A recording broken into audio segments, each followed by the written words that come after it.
One of the things that makes settler colonial violence different than other wars, than other political violence or forms of political violence, is that it intentionally maims.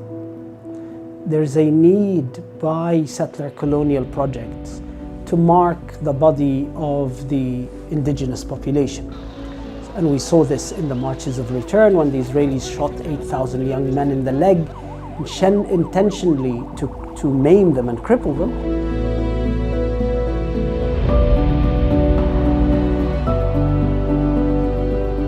Patriots attacks have been they're a diabolical act never seen in human history.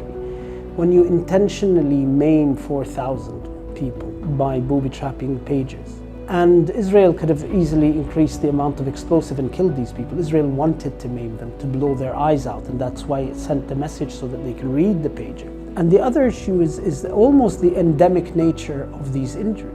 That war after war after war, most generations live through several wars. The fact that injury and wounding become part of people's day-to-day lives.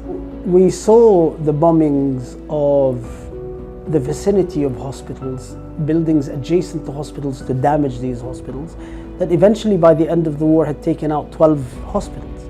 Israel also targeted the ambulances, targeted the civil defense who are trying to save lives. Field hospitals were targeted. Israel now has what's called the Gaza template, which is that the destruction of the health system is a critical part of the military doctrine. And we saw that in Lebanon as we saw it in Gaza.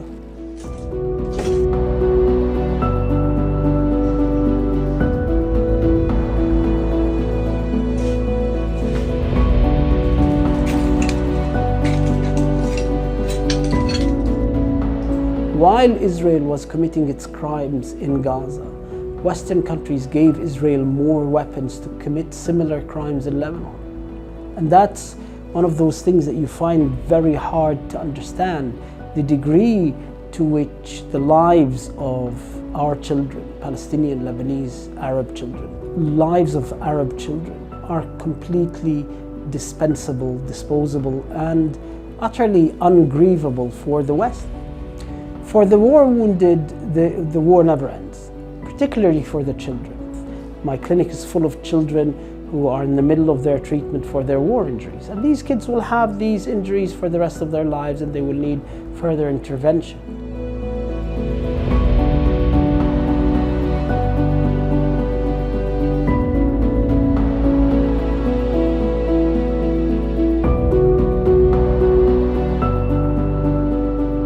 هذا الله يرحمه الدكتور أحمد مقادمي اللي استشهد أعدموه الإسرائيلية بالشفاء، وهذا الدكتور عدنان البرش اللي استشهد بالشفاء بعد بالسجن الإسرائيليين عذبوه، وهذا الدكتور محمد عبيد اللي هلأ بالسجن أخذوه من الشمال من مستشفى العودة، وهذا الدكتور باسم المصري اعتقل وبعدين أطلق سراحه.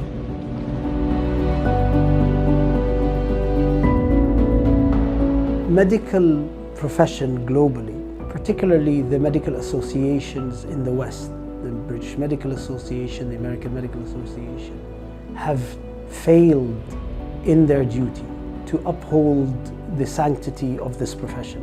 They have failed to speak up against the intentional targeting of Palestinian and Lebanese doctors. Over 1,000 Palestinian nurses and doctors have been killed. Several have been tortured to death in prison. Hundreds of Lebanese paramedics, doctors, nurses have been killed. So there's been a crushing moral failure by the medical community.